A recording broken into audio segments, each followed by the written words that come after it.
Welcome to the Pro Wrestling Production Podcast. For those in pro wrestling production, by those in pro wrestling production, through interviews, stories, and conversation. Our hosts, Nick, Camera Guy Gimmick, Martin from Wrestling with Unicorns. You know the risk of fucking taking clips. And Henry from Magickasart. Where's Henry? There's Henry!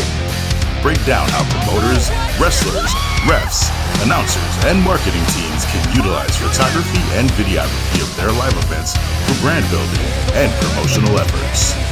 And now, the guys. Welcome to our show, Roland, or aka known as Rolly. How are you, man? Good, boys. How you doing? Thanks for having me. Of course, dude, welcome. We're gonna start about your background. It's like, where do you come from? It's like, as in, like, where did you started with wrestling, or where do you started?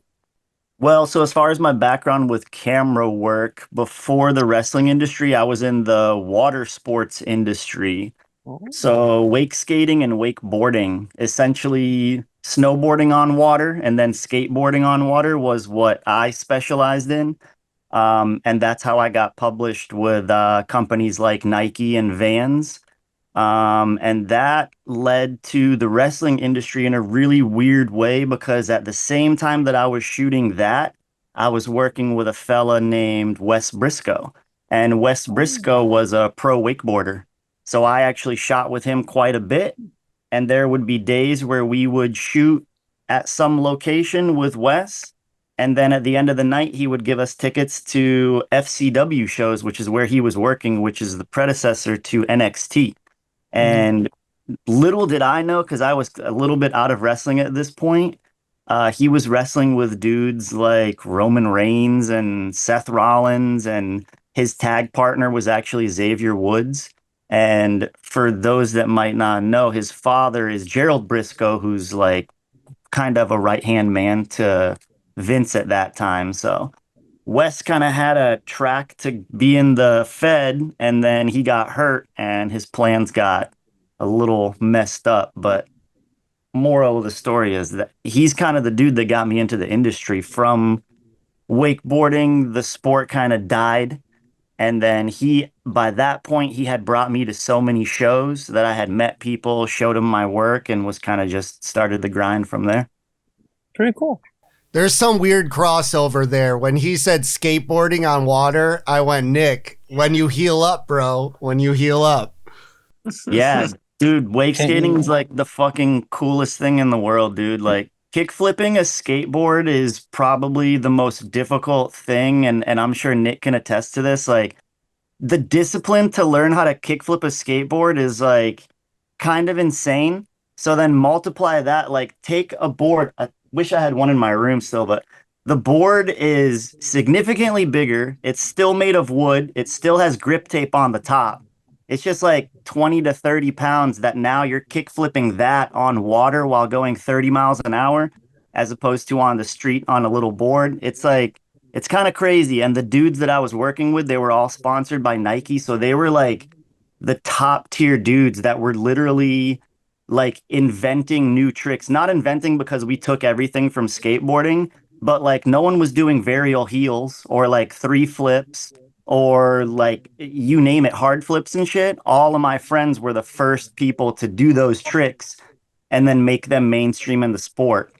That's how like a lot of my publications came about, because I would be at a spot with a certain rider, and if he did, like, I remember my one buddy, he was like heel flip master. Like, no one else could heel flip a wake skate, and he could heel flip, he could varial heel, and he could inward heel. So like, if we would go to a spot, we'll find like a waterfall with some kind of drop, like a skateboarder looks for like a 10 stair, and he'll fucking go and do a varial heel down this spot. We get like a really cool sequence of it. We knew that shit would be published immediately because like no one else was doing that shit. So it was really cool, but it was also like lightning in a bottle. I knew that that sport wouldn't last forever. So every time I got a check from Nike, I just like put it right back into my gear. Like, a lot of the gear that I still use today was funded by Nike and Vans. I would get a big ass check and I would go buy a new lens, or I would go buy some piece of equipment to help me down in the long run. And When that kind of fizzled out, I was known as like the Nike dude. So then I started booking weddings. Like literally, I would get emails that were like, "Hey, we saw that you worked for Nike. We want you to shoot our wedding." And like, so I started shooting weddings in between the time before I got into wrestling, really. How do I get big ass checks? I want those. That's what I want.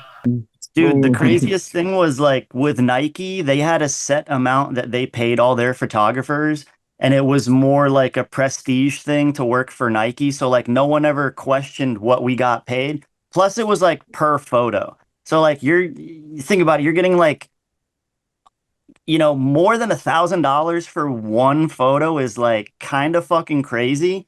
But then with Vans, the first art director that I talked to, she was like, "Yo, name your price." And I don't really know. So I threw her a number and she was like, "Nah, bump that up." So, Right. bro, the first check that I got from Vans was $1,200 for one photo. And then every time, because we were contracted for quarterly 2-page spreads, so every 3 months we had to submit a 2-page ad. Um, and that's, a payday every time. Every time that they paid me for like the next one, they would be like, "Yo, ask for more." So like, dude, the last check that I got from Vans was like, bro, more money than I'll ever make in fucking wrestling on one night. That's for sure, dog. That's for Damn. sure. But again, I knew that it was like I knew that it was all temporary. I kind of like had this weird feeling because it's a rich kid sport. Like in order to wakeboard and wake skate, you kind of have to have like a $70,000 boat. You're spending hundreds of dollars on gas for like one day. It's a rich kid sport. So we knew that it was like our time was like of the essence. So I just maximized what I could and fucking took what I could out of that industry and like moved on when it died. Well, let me tell you something, bro. You fucked up because ain't no money. Hey, but I do it for the love, bro.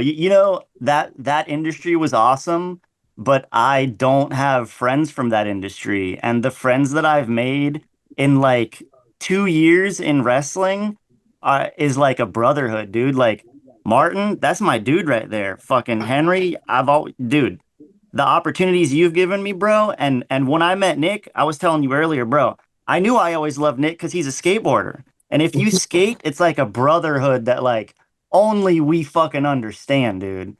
Yeah, I hate Martin though. Can't stand Martin. I'm just doing this because he has 100,000 people on his TikTok or whatever. I really don't like him. I like his brother though. His brother's great. Shout out to John, the other unicorn. Anyway, Martin, are you laughing or we got heat now? I don't know what's happening. I can't see your face. I'm just laughing. It's just funny. It's just funny because you're like, I'll beat your little bald ass up. Anyway, Nick, you should ask a question, so I shut up. Tussle, what was your first gig? Like once you got into wrestling, what was your first gig? So, What besides like little dinker Florida gigs that I like don't really like to speak of anymore, I No, name every single one of those dudes who tried to hand you a hot dog instead of a paycheck. Put them out there. Be like, my name's Tussle. I make Vans money, bitch. No hot dogs. Anyways, I'm sorry. they still try to hit me up now to come to their little piddly shows, and I'm like, dude, I can't do it. But the first like cool promotion that I worked for was MLW, and I never really worked for them. I was just homies with Aria Blake, and I started shooting ringside as if I was employed there, and no one ever said anything. They never had guardrails, so it started off. My friend would like buy us front row seats, and I was like, hey, I'm gonna like kind of scoot up there and see if anyone fucks with me taking photos. And I started sending photos to like Joey, Janela, Aria Blake, Darby, Sammy every now and then. I just kind of like built a little rapport with some homies there, and I was just allowed to shoot like ringside. Like I never got paid. I just went to every fucking show and like kind of built up a portfolio, which was cool because I got to work with a lot of really cool people there. That's where I met Riddle, um, tons and tons of who's now like my jujitsu coach. Like that's where I met Low Key, who's like one of my wrestling fathers. But if I were to like pin down like my first really cool event, like as far as like someone flew me out and like paid me to be there, I gotta shout out Ninja Mac, man. Ninja Mac, once he got his, pretty much because of the unicorns helping blow him up, once he got like a little money pile, he was like, yo, I'm gonna start taking you out with me. And Ninja Mac started flying me to all of his shows, dude. And this was like right before he got signed to Noah. So like, man, there was a string for like a few months where I was like with Ninja Mac kind of nonstop. And it was like all kinds of Texas shows, loco wrestling, just kind of wherever.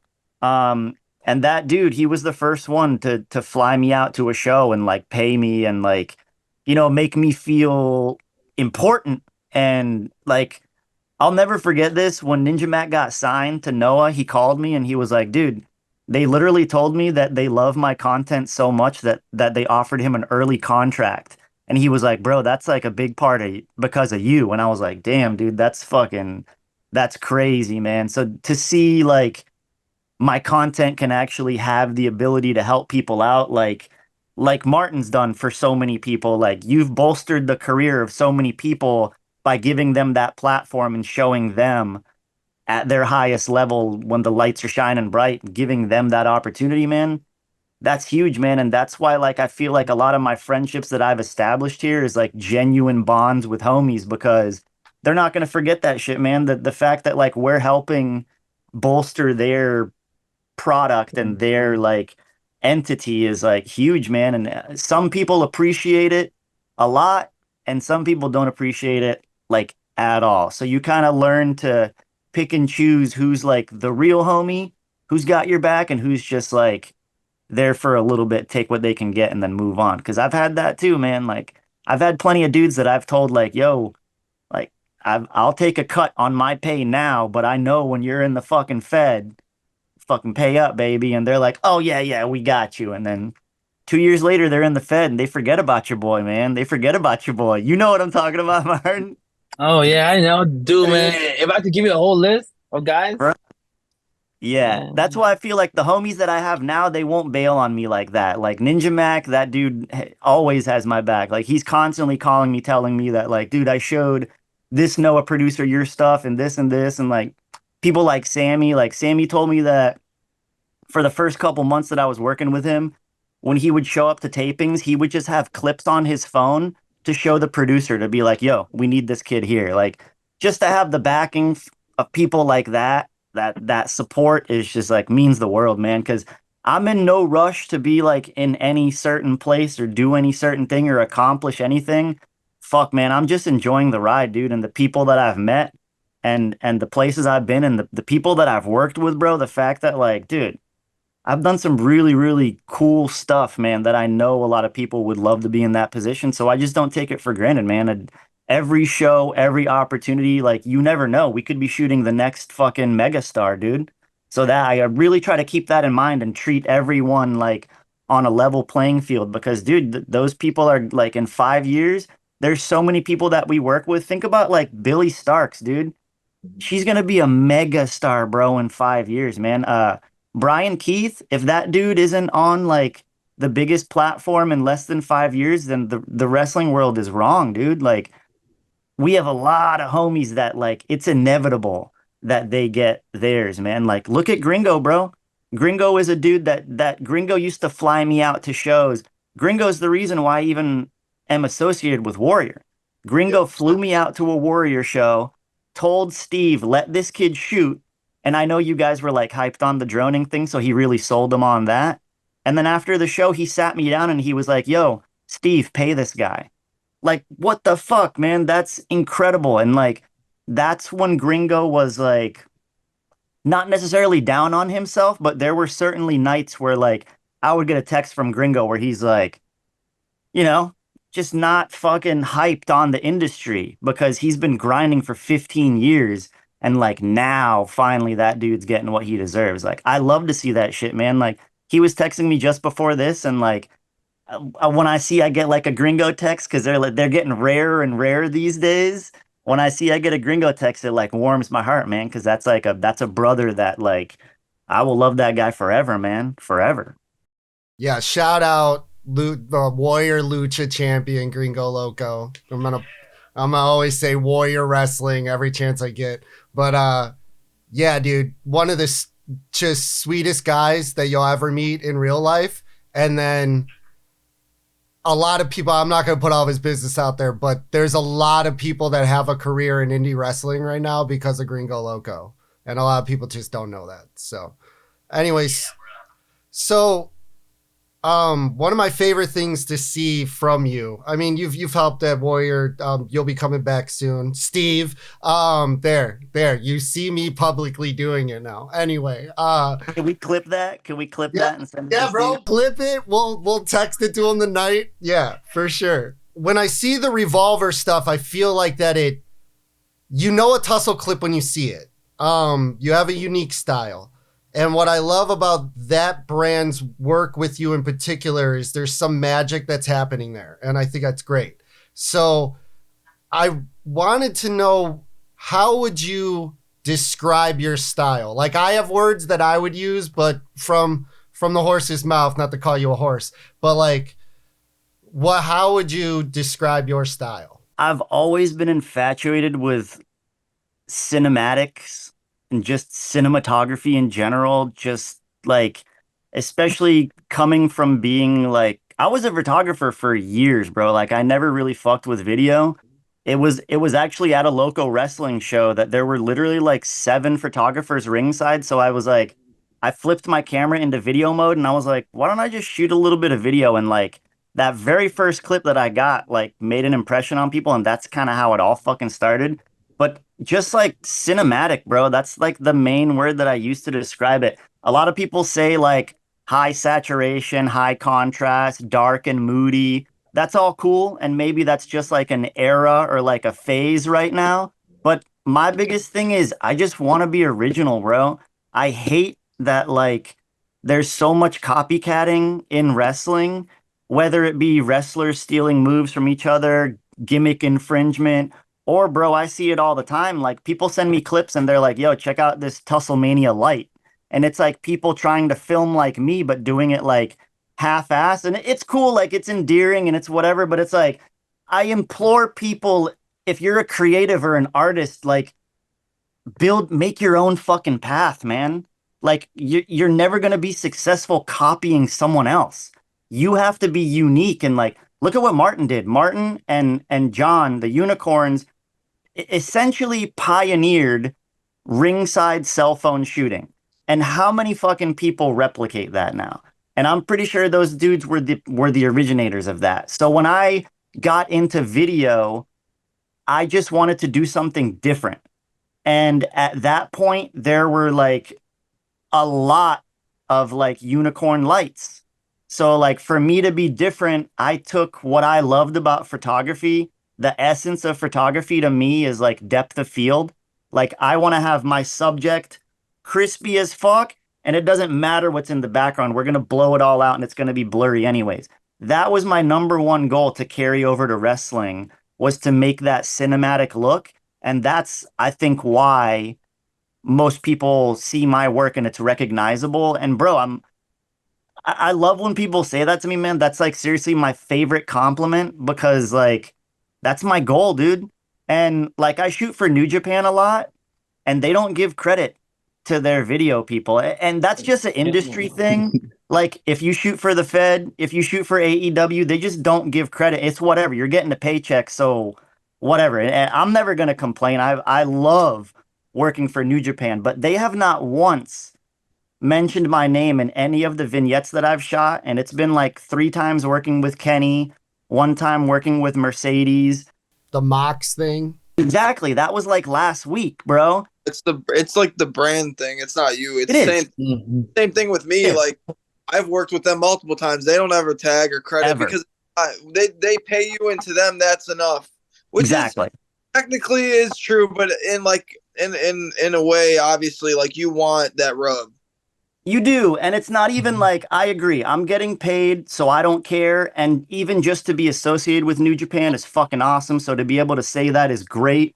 Right. But like, it's just a little tiny thing where like, I wish they would realize how important that Yeah. can be to my career. Like as a budding artist, as someone that doesn't have a huge following, that I'm in a really small niche.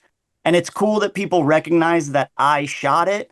But even if they just put a little tiny thing like Roland Lugo or TussleMANIA or whatever, dude, that helped me so much because then people see directly like, oh fuck, that was shot by TussleMANIA. That's why like Sammy knows how important that is to me.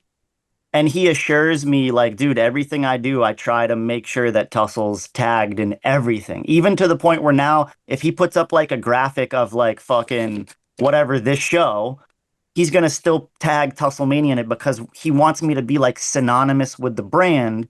And I love that, man. Like at that point, it's not about clout and getting the rub or anything. It's like, that's my family, dude. Like, come on, bro. Come on, you see that? That's dope. Did Jen do that tattoo? Is that who did that one? So Yeah, Sammy, Jake, and I all have matching revolver tattoos here. And Jen, yo, Jen, we got heat, dog. So Jen was like, Sammy didn't want to get the tattoo because it was like fucking 4 a.m. And Jen was like, Sammy, I don't really know if I want to do the revolver tattoo on Roland. Like, shouldn't you be first? And Sammy came over and he was like, what the fuck did you say? He said, if anyone's gonna get a fucking revolver tattoo, it's gonna be Roland. So she was like, all right. And I was like, that's right. That's right. So like, man, for him to say that, because like I felt a little weird about it too. Like, I'm gonna get a revolver tattoo before you, Sammy. Come on, bro. But for him to like put his stamp on it and be like, nah, dog, get that shit. So, bro, I'm revolver for life, man. Like the shit that they have done for me, and like I don't even see Sammy as like this superstar whatever anymore. Like that shit like fades away really quickly when you meet someone and you hang out with them as a person. Now that dude is like, man, that's my fucking dad, man. I got so much love for that guy. I can't even like express it, man. The shit that he's done for me. Like look at this is actually the Sammy fucking Tussle shirt. So I have like different versions of TussleMania, and like I was wearing a jacket one day, and Sammy grabbed the jacket. He goes, "Why the fuck isn't there a Sammy version?" He's like, "You got a fucking BK, you got all these other guys." He's like, "I do all this shit for you, and there's not a fucking Sammy version." So he like had just paid me for a show, so I was like, "You know what, bro? You're right." And like at that moment, I messaged my artist, and I was like, "Bro, we need a Sammy version and a Jess version like ASAP." And I fucking paid him right there, and he cranked that shit out, dude. So I like just opened like a store to sell the shirts, and I asked Jess and Sammy like, "Yo, when we start getting revenue in from, you know, all fucking three shirts that people buy or whatever, like what cut do you want? Like I'm gonna give you a percentage because I'm using their likeness, you know?" Right. Jessica was like, "I don't want a dime." And then I asked Sammy, and Sammy was like, whatever you make from that, just reinvest back in yourself. And I was like, I mean, we're just talking about salt of the earth, fucking wonderful people, man. That, ah, man, I can't gush about them enough, man. That's my family right there, dude. That's why I love wrestling. Is that right there? When you shoot any kind of like show, and let's say like there are recurring talents on the show, do you pick things up like spots and matches and where like know where to place yourself around the ring and stuff like that, or do you just kind of go with the flow? Because I know personally, like once I shoot for like for example Sky Blue like an X amount of times, I kind of know like where to position myself to get like the shot that I need. Dude, 100%. And that's kind of like one of the cool things about the industry and building and getting better and establishing rapport with certain people. Like, there's nothing I like better than shooting a match with a homie. And even more so, it's if it's homie versus homie, that shit's great, man. And a lot of times the guys will give me a heads up on their spots so that I know. But you're right. There's something to like an intuition that we build and the way we move around the ring that we have to be like hyper aware of what's going on, and knowing the people and their move sets and stuff helps tremendously. But like, so last weekend at Revolver, there was this one spot for Rumble match where Jess and Nevaeh were throwing someone out of the ring. And like, I swear to God, I can't even explain this, but something told me to like wrap around the ring, like almost on the hard cam side, right before they did that. And like, as I was doing that movement is when they threw the guy out. So it was like this perfectly timed like accident where I'm swooping around this dude as he's flying out. And if I would have just been sitting there, they would have thrown him fucking right on top of me. But there was something about like my intuition or something told me like to do that. And to me, when those things happen enough times, it's like you can feel yourself like leveling up a little bit. And that's kind of how I put it into perspective. Like, it's almost like a video game, dude. The more we do this, the more we train, the better we get at it, the higher we get on our level scale. So, like, I'm really glad that you can acknowledge that because I know that people that have been doing this long enough, like you and I and Martin, like, we build that intuition and we just, bro, there's just certain times where we just know what's gonna happen. And that's like, that's magic, brother. That's fucking magic. Sick question, bro. I love that. And I Really good. seen Chris Manning. He's also a wrestling photographer. I'm sure you know him, but for like that don't know, he put out a tweet the other day ago, and I'm sure the same thing goes like for videography. But he said like a good photographer will get the shot that is expected, but a great photographer will get the shot that nobody expected. Dude, I love that. Yeah. Bro, I know a lot of people in the Florida scene that kind of just like phone it in with their photography. They're just kind of like happy to be theirs and they'll fucking sit in the corner. They don't even shoot the whole show, bro. It's like selective shooting or whoever's the homie and they're like not even looking, fucking doing this thing, looking over here and still clicking away. It's like, and that's exactly it, man. Like those people are gonna get a shot, but they're not gonna get the shot. And there's Yeah. a difference, man. There really is a difference. Like I've always loved and admired your photography because it stands out, it's unique, and you go out of your way to be fucking different, bro. That's what I was saying earlier. Like I thrive on originality. So to see another creative like you who's like, bro, you have your style and I know that if I see someone else shooting in that style, they're mimicking you. You've like set that style, similar to like how I've set my style in video. So to be aware of that is like kind of next level thinking, bro. Like that's great. That's great shit, man. I love that. Martin. Oh, sorry. Martin, this is where you speak Oh, up. I'm sorry. No, it's because I just got a Citizen app notification that like someone has a knife like about a block away from my house. Cause I was like, wait, what? I was like, damn, they have a knife. So that's why I was like, oh shit. No, never mind. I'm sorry. All right, sorry, Rolly. Bruh. All right, You all right. good, So baby. my question is, like, as you and myself and like Nick and Henry, like we do this almost every weekend, you know, and like in the traveling and stuff, you know, like what do you do for you to not get burned out because I doing all of this? so with the burnout thing, I don't know if it's possible because it's always blown my mind that I can make money with a camera.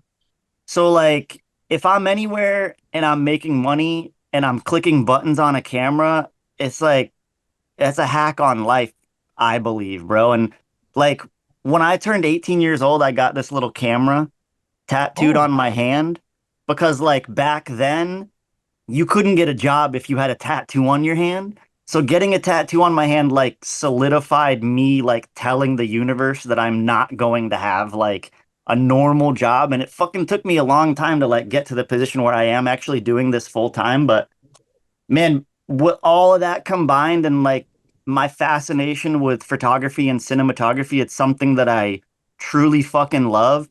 And whether I'm making money shooting weddings or wake skating or wrestling, like it doesn't matter because I'm making a living like pushing buttons and that just kind of blows my mind. So I'm sure burnout might happen eventually. It's just something that I don't deal with currently. And when I got out of the wake industry and made like a smooth transition into wrestling, bro, I've loved wrestling since I was little. And to get to work with people like, bro, Kevin Sullivan is like one of my close friends, dude. Like, I talk to Kevin Sullivan on the phone at least once a week. And to be able to meet people like that and have a friendship and a bond with people like that is like, it makes me love this industry even more. And for a while, I had this rule that every show that I went to, I would try to make like one good impression on at least one worker or a ref or anyone, like go out of my way to shoot something special for them to try to make like one connection at every show. And now I don't have that rule anymore because I walk into most locker rooms and like I already know so many of the people. It's like a family because I work at consistent places. I don't really work at like, I don't really spread myself too thin. I kind of work with only select places. So maybe the burnout might happen eventually, but as of right now, dude, I fucking love this too much, dude. And even when I get like a little burnt out on traveling, um, bro, you come home like when you're sitting at home like Monday to Thursday, you're like, fuck, I'm ready to get back on the road. So we have a great cycle of like, even if we get burnt out on it, like Mania week. Everyone was probably burnt out after Mania week, but I came home for 3 days and I was like, fuck, I'm ready to get back at it. Like it's addicting, dude. It really is addicting. And we are in a very unique position where we're kind of like workers, but we're not taking bumps. We're still backstage. We're still with the homies. We still are like deeply entrenched in it. We're just not in the ring taking those bumps. So it's really cool to like have access to that and to go to shows, bro. I've talked to multiple people, wrestlers, photographers, whoever. If you're any part of the industry, like and I'm sure you three guys will agree. The best part of a wrestling show isn't necessarily like, oh, I'm hyped for the main event. It's like, dude, I get to go be with my fucking homies for an extended amount of time and share that. That is like a special thing that I've never had replicated anywhere else, bro. I've gone to like Nike wake tournaments and like music events and different things. And like, bro, nothing holds a candle to like how spectacularly magical like a really cool wrestling show can be. It's like, bro, those Warrior shows, dude, fuck, dude. When I heard that I was booked for that show that Vikingo was there, dog. Oh, one of my favorite stories, bro. Dude, I hope you remember this, Martin. You were next to me Oh yeah, I remember for that. Vikingo, Yeah. bro. And at this point, we weren't like super close like we are now. Bro, Vikingo did this thing where he like leaped over my fucking head, and Martin was right next to me. Martin and I were like this, getting the same shot. John was like a little away from us, He was getting by like out. He was shooting us. Yeah, John was by So, me. yeah. Yeah. So fucking Vikingo leaps over our head onto this fucking thing, scurries up, does this spectacular dive. Bro, I like my brain melted and I looked over and the closest person to me was Martin. And again, Martin at this point wasn't like my close homie. Bro, I looked at Martin and we just fucking hugged each other, dog. There were no words exchanged. It was just like Yeah. both of our brains had exploded and we were just like, bro, come here, dog. And like Jonathan caught that clip and there's a clip of us like and then hugging each other and it's like the coolest fucking shit ever, dude. Like that right there is fucking wrestling, bro. That's why like dude, moments like that, like how can you burn like I know people that do this like half-ass and it's like, dude, if you don't fully love this, fucking get out now, dude, because you're gonna hate it. Like I love this, dude. I fucking love this. So like because of shit like that, man. So burnout, I know it probably is inevitable, but as of right now, non-existent, man. I told yeah, it's like I totally remember that story. Like, but the Dude, whole like Vikingo shit. yeah. Bro, that was spectacular, bro. That was like I'll never forget that, dude. And the fact that you were right there next to me and like Bro, that shit's so fucking cool to me, dude. So the funny thing is that day, like my phone died. So then Jonathan was the one capturing the fucking clip because I was trying to charge my phone like fast as quick as No. possible. So that's why I backed away and I told Jonathan like I gave him the hey, I was like go right. So then that's why Jonathan went all around like he was between Jen and Nick I think, and that's why I went back and like close to the thing right there, and like I was charging my Yeah. phone, and out of nowhere, I fucking look up and I see Vikingo, and that's when we turn around and we just hugged each other. I was Yeah. like, it just randomly, like out of Random. nowhere. Yeah. Yeah, Dude, dude. I have literally frame by frame shots of Yeah. like the whole movie, like the whole thing, and like you can see Martin going like this, like frame by frame. He's like, and then like you two like look at each other. It's like it's Dude. perfect. Dude, I've been to a lot of shows, man, and I don't know if there's ever been like a moment of shock that that moment produced, like not just with me personally, but with the crowd. Everyone there's brain just melted, dude. Yeah. That was like, that was some unbelievable shit, man. I will always, always remember that show, like even just alone for that Vikingo shit alone, man. That dude is. And then that night, I stayed in the hotel room with him, so I was able to like, I know a little bit of Spanish, just enough to like get me in trouble, but I was able to ask him like where he gets his ideas from and why he's so creative. And two questions that really blew my mind. One question I asked him, where does he think this shit up? And he literally told me like novellas. And I was like Novella. wrestling novellas. I was like wrestling shows, like stuff like that. And he's like, no, no, no, no. Like TV shows, like novellas, like soap operas or like movies. He's like, he'll sit there with a notepad and whatever will happen. And he turns that into all the fucking like, bruh, that's fucking awesome. And then the other question I asked him was, I asked him what his Mount Rushmore was for luchadors, and he didn't understand the reference of Mount Rushmore. So I explained to him, like, you know, your top four luchadors. So he proceeded to say, like, Rey Mysterio, Psychosis, I forget who else. And I said, no, no, bro, like modern, like now. Who are your favorites now? And he said, Bandito, Commander, Ray Phoenix. And then he goes, Ninja. And I go, no way, bro. I go, Ninja Mac? And he was like, Ninja Mac. Bro, I texted Ninja Mac like the second that he said that. And I was like, bro, you're on Vikingo's like Mount Rushmore for luchadors. And Ninja Mac usually no sells that shit. Like when I worked with, I think Kenny Omega had mentioned Ninja Mac to me. So I texted Ninja Mac and I was like, dude, fucking Kenny Omega knows who you is. And he's like, yeah, whatever. Bro, when I told him that he's on Vikingo's like top four, he was like, damn, that's pretty fucking sick. So like to get that reaction from Ninja Mac was like, damn, that's pretty meaningful right there, bro. I was in the tunnel with Steve and Eric, and we were banging on walls, try not to cry, because we get off as a staff or whatever you want to call us on the crowd having a response. So if those people are going nuts, we walk away feeling like we did our damn job.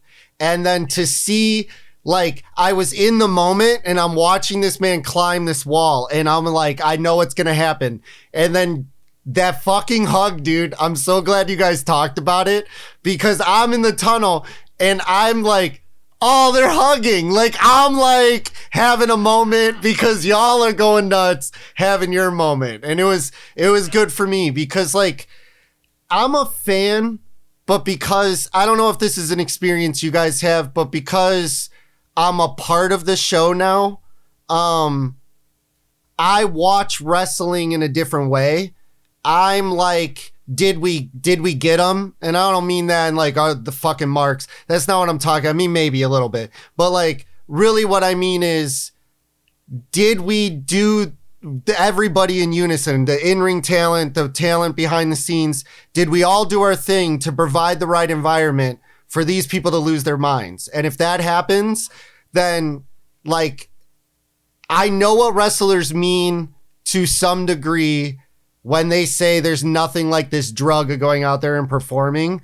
I don't think we understand it like them because it's different, but there's something similar to that I think like you were getting at with the burnout thing is it's a drug that I put in my veins and I love it. 100%. And you nailed it, bro. You absolutely nailed it. That's like, there's something to that where like we get satisfaction as like at Revolver, I'm considered a producer of Revolver, whatever the fuck that means. I'm part of the show behind the scenes or whatever. So there's a certain gratification of knowing that people go home and they're driving home and they're like, dude, I would have paid twice the amount for that ticket. Like just the fact that they know they got their money's worth is like, that's huge, dude. And people will even message me saying, bro, that Revolver show was great. This show was great. And that's like so abundantly important to make sure that the fans are adequately satisfied, man. That's huge. And Warrior has like a really cool formula where like, dude, I swear more so than most promotions, Warrior is really good at creating those moments and making those moments happen and like cultivating that a little bit. Do you guys like the first moment that I think I had with you guys is remember when I was droning with Johnny Mundo and Sam Adonis? Oh yeah. And Johnny started reaching out for the drone. And as he's reaching for it, I'm like pulling it away. And then I talked to him backstage. I was like, bro, how the fuck did you know to do that? And he was like, I didn't. He was like, I was hoping you would move it out of the way and we would have like a cat and mouse sort of thing. Bro, everyone from production walked over to me, including Steve, walked over to me and were watching me like droning. And they were like, Steve was like, bro, this is amazing. Keep this going. This is fucking great. And everyone, I remember Henry being there and Henry was fucking stoked. Dude, that was so cool to have that moment that we created. And like the drone isn't supposed to be acknowledged really. Like sometimes I have a moral dilemma flying the drone because people are like, oh, fucking, they'll start chanting like fucking delete and shit. Or they'll get like distracted from the wrestling. But the fact that Johnny pointed it out and made it part of the show, again, we're in a fucking magical industry, bro. We didn't plan that out. We didn't plot that out. I didn't even fucking know Johnny. And after the show, he was telling me about the movie that he shot and the drones that they use. And then he goes, actually, he busted out a copy of fucking, 1 second. He busted out a fucking copy of this. Nick, lift weights while he's doing this. All right, I got Lifting weights? I'm Oh, on He it. shit. hands this shit to me just because he Oh, wanted shit. to like give me a little gift as like a thank you for that spot. Like, come on, dude. So now like Johnny Mundo's like a homie of mine because of that droning spot. Like, come on, dog. That shit's great, bro. All right, can I stop? I'm getting tired over here. Can I stop? Yeah, you're good. Yeah. Boss man said lift weights, so I lift the weights. We're all the same boss. Not even Hendry's like the boss of this. Look, somebody has to herd. I've been calling you guys lucha cats behind your backs, just so everybody knows. Yeah, and like, Henry texting us and like, hey, like we have this time. So you're the boss man. So. Yeah, right. No, somebody has to organize it, and that's fine. You know what I mean? It's Exactly, you're the boss. I know I'm going to get a rub from doing this from everybody because I have the smallest audience out of everybody on this show. But this show isn't about me at all. Like, I really loved that we already got a response from people all over the map in AEW, all the way down the food chain, all the way across in Germany and fucking Ireland. They're killing it over there. I looked at their stuff and I was like, this is really good. I don't understand anything anybody's saying, but the production's like just as good as any of us are capable of doing over here. And it was great. But like, that's why during these things, when I drop B-roll in, everybody's getting plugged because this show we've already talked about it. There's a family that's here. And I think talent's really good at getting their stuff out. Refs get somewhat of play, but not as much as they should. But the thing that nobody ever talks about is the shit that we all contribute. And like, if I get shot at for that, that's fine. yes, we are not the draw, but we are part of the machine. And so I'm passionate about the superstars like you guys, and I legitimately mean that I have found. There's a reason why I'm not ringside shooting all the shit. You guys are there because you're better than me. So cool. You know what I mean? And I will put Warriors production team over every day of the week, every damn episode. And we don't pay any of you in hot dogs. We pay real fucking money. You know what I'm saying? So Tussle, you're coming back out. Steve. Anyway. All right. Bro, 100%, bro. I'm waiting for that phone call. Anytime I get a text from Steve, I'm like, this is it, baby. We going to Sizzler, baby. I'm taking all of this out tonight and I'm sending it to him. It's 100% happening. Please do, bro. I committed to like 3 promotions, like in my mind. I committed myself to 3 promotions that I were like, these are going to be the top people that I prioritize. And it was obviously Revolver, Mission Pro, because I've been working with Thunder for fucking ages now, and fucking you guys, man. So like, there's nothing I want more than to be like legit full time with you guys. Like, no fucking questions asked. We have a show. I know that I'm gonna be there. That's one of my fucking mini goals in this industry currently, is like, if I can be associated with those 3 promotions, I don't really need much else, baby. Yeah. Well, you're always going to get love from us one way or another. I unfortunately can say Steve until I'm blue in the face. Okay, I have a question for Rolly. All right. My dog. Okay. What's your favorite snack? Yeah. What's your favorite snack on the road? Dude, I've never really been like a snack boy. And then we went to LA and I was working with Kylan King, and she brought me to she asked me to drive her to the gas station, and she's like, yo, Bubba, get whatever you want. She's like, it's on me. So she exposed me to this world of wonderful snacking that I've never really been into. So I would have to say the top 2 are these like Reese's Pieces animal crackers that are just fucking fire. And then I think we all know the second answer. This is a fucking layup here. Fucking the Nerds rope, or the little Nerds gummy thing. Oh, fuck yeah, dude. Those are so The good, bro. clusters. The Dude, Nerd Rolly. clusters. So Nerd good. clusters, So dude. fucking good. Dude, Bro, those do you remember, fuck, bro. Rolly, in Ohio? Like, do you remember, like, we stopped at the gas station and then, like, I bought, like, 2 bags of the clusters. And Yeah. then, like, at night, I was trying to look for one of the bags. And then out of nowhere, I see you and Angelo eating my clusters. Dude, that's And then- hilarious. Because he totally Yeah. told me they were his. That's fucking hilarious. Yes, dog. dude. Like, I'm literally looking around because, like, this is, like, I think intermission. And I'm like, I go to Angelo's truck. And I'm like, wait, I was like, where's my clusters at? I'm looking through everything. I get on my flashlight. I can't find them. And I'm like, fuck. I'm like, where the fuck I left them? So then I go inside. And like, I sit down and I'm like, fuck. I was like, I lost my clusters. And then out of nowhere, I see you and Angelo on the computer eating the clusters. Clustering. Yup. And I was like, oh, what the fuck? I was We were like, damn, I was like, clustered. damn, my clusters. Yeah, you guys are eating my clusters. Bro, and that's hilarious, bro, because he brought another bag at this show, and at least I did you a little justice. I fucking ate all them motherfuckers, Oh, dog. good, thank you. He came back later and he was like, damn, dog. I was like, sorry, bro. Left them in front of me, dog. That's what happens. I'm glad you mentioned that, though. That's hilarious. Yo, shout out to fucking Angelo, bro. Angelo, dude. That's the big homie right there, and he's been killing it with the backstage Revolver. production with Revolver and shit. All the little interviews and promos that we get, he's usually the one that grabs. Bro, Sammy loves him because he's not afraid to like grab Moxley, or like, bro, he grabbed Kenta after Kenta's match where like Kenta got like knocked the fuck out. He's like, I need you for a promo, bro. Get in here. Like, that's great. And that's why Sammy loves to use him, because he's not afraid of, like, he's not gonna mark out at someone and be like shy about it. He's like, hey, we need you for a promo, fucking come shoot it. So he fucking gets shit done, bro. I love working with him. Plus my dude's fucking always twisting up. That dude, I'll like come backstage fucking, I'll come backstage like intermission, and he's like, "Here you go, baby."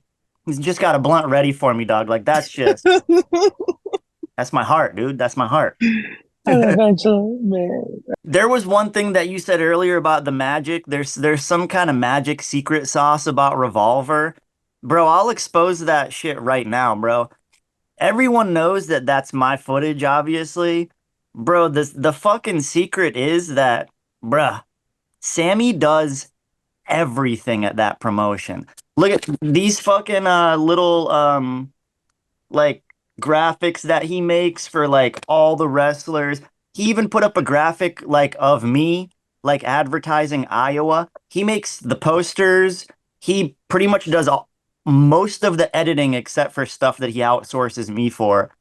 All the graphics, all the stickers, bro, everything is fucking Sammy, dude. That guy, and he doesn't want, he probably would hate for me to say this. He doesn't want credit for that shit.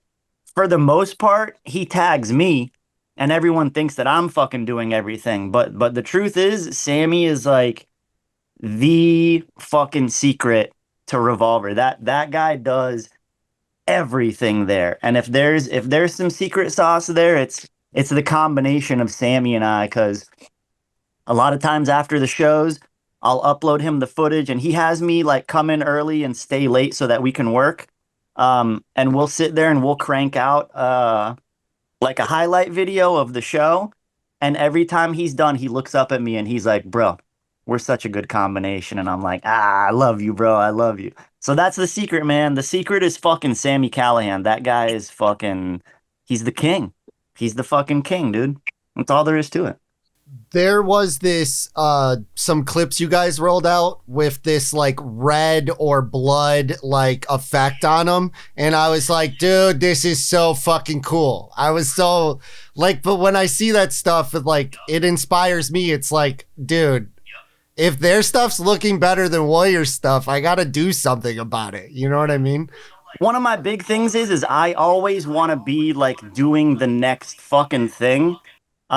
Because like people are already replicating what we're doing at Revolver. So we can just sit around and bitch about it, or we can just go, okay, we're just gonna fucking do the next thing. Bro, when I started releasing those things, and I'm not gonna talk about how I make them because it's quite a fucking process to make it. Bro, Yeah. so many people hit me up and they're like, "Hey, how did you make that? How did you do this?" And I'm just like, dude, like, first of all, it's an extensive process. It's not like I'm fucking throwing it on some fucking app and it shits that out. I wish, bro. I fucking wish. So when I fucking first learned how to do that and released a few and people started asking me, I would just tell them like, dude, it's a crazy elaborate process, probably not worth your time. Also, be original, dog. Be Yeah, original. that's the main thing. Be original. I hate when people ask me, like, how do you do that? Like, what camera do you use? Like, it's not even about, you can have the best equipment, but if you are not original, Bruh. it's none of it's gonna matter. Yeah, dude. If you suck, your work's gonna suck, whether you have a $9,000 camera or a fucking $200 Yep. camera. Bro, I bet if I gave you a $200 camera, just a piece of doink, you're gonna get better photos than if I give an amateur a $9,000 camera and say, "Hey, here's a dream rig, go shoot." Bro, it's way more us, and we don't get credit enough because people ask me all day long, "Oh, dog, what camera do you use?" Dude, it's not the fucking camera, man. Yeah, it's not It's about fucking me. It's me, dude. Give me a little bit of credit. But they're like, "Oh, dude, your camera's so good." Like the camera's floating around fucking getting the shots and fucking editing everything. Nah, dude. Nah, there's so much that like, and then even if I get into the weeds of it and I start to tell people like a little bit of some sophisticated stuff when it comes to the cameras, I can see their brain starts to go like, "Oh, okay." Checking out. They're checking out, bro. Yeah. So you can't even hang with what I'm telling you, yet you want to know all the secrets. Fuck off, man. It bothers me sometimes because there's such a lack of originality and people just want that shortcut. What camera do you use? What lens do you use? How do you do this? How do you edit this? It's like, dude, come on, man. Yeah. I agree. That's how it is, man. That's how it is. So I try to be nice to everyone, but also I want people like, I've been too nice to people to where like, bro, I have people like sending me memes like daily, and it's like, dude, you're a grown man. Like, why are you sending me 17 memes a day of like irrelevant shit? And it's like, just because I was like too nice to him at a certain point in like a DM or something. So now they think that they're like mega homies and they can just, oh, bro, it's exhausting, dude. I'm sorry, Rolly. Damn, don't put me on blast. Dude, Like, I just wanted to thank you for coming on, man. of Like, course, man. Thank you guys. This is fucking great. Anytime I can come back again, I love this shit, man, for sure. Instagram is probably my main tool, and that's just TussleMania, TussleMania. Twitter has a underscore between the tussle and the mania, so it's a little bit annoying, but I don't care too much about Twitter that much. Twitter's like a good funnel for like the promotions to put their stuff on, but as far as my personal art, I would rather have people support the Instagram. I just opened up a t-shirt store at angrylemonade.net. They have that's the only place where you can get the Sammy shirt and the Jessica shirt. They only sell them in pink and purple, so they fit the aesthetic. Besides that, man, fuck everything else, man.